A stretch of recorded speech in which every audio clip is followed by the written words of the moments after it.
একটা জিনিস দেখবে তোমরা, দাঁড়াও, বলছি যে একটু ফ্যানটা অন করে দাও না, খুব গরম লাগছে।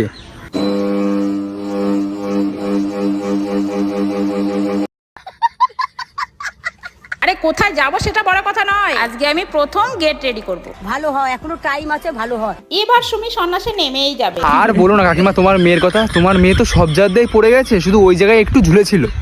ঘরে আর সুমিকে রাখাই যাবে, তাই ভাবলাম বাড়িতে ফ্রাইড রাইস আর একটু চিলি পনির। Fried rice? বলছি কাকিমা, ফ্রাইড রাইস আর চিলি পনির না করে তো কোনো ঘাস পাতা করতে পারতে। মানে? না মানে তোমার বাড়িতে তো দুটো ছাগল আছে, ওরা খেয়ে শান্তি পেত। সন্ন্যাসী থাকা ড্রেস আনবক্সিং। আজ পর্যন্ত তো কোনো সন্ন্যাসীকে দেখিনি তার ড্রেস আনবক্সিং করতে। সঠিক বলেছেন।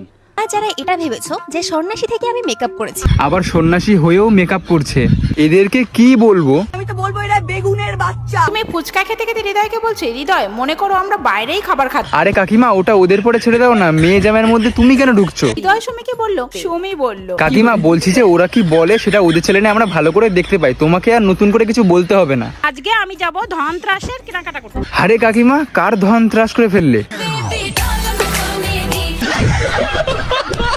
কাকিমার কন্টেন্ট গুলো যেন কেমন, তার মেয়ে জামাই কি করে বেড়াচ্ছে, এইগুলোই হলো কাকিমার কন্টেন্ট। দিকে দেখো হৃদয়ও রেডি হয়ে গেছে, এই দেখো আমাদের সাথে সাথে বেনে হাড়িটাও পুরো রেডি হয়ে গেছে। তুমি যেগুলো বলছো দেখতে, সেইগুলো আমরা নিজের চোখ দিয়ে দেখতে পাচ্ছি, তোমাকে আর নতুন করে কিছু বলতে হবে না। দেখো দেখো দেখো, সত্যি বলতে মজায় মজায় আমার মেয়ে একটা ইউটিউব চ্যানেল খুলে দিয়েছে। এই ছোট্ট একটা মজাটা কেন নিতে গেলে কাকিমা? এবারে সাজাগুলো কে ভোগ করবে? তোমাদের এই ছোট্ট মজার জন্য এখন আমাদের সাজা হচ্ছে।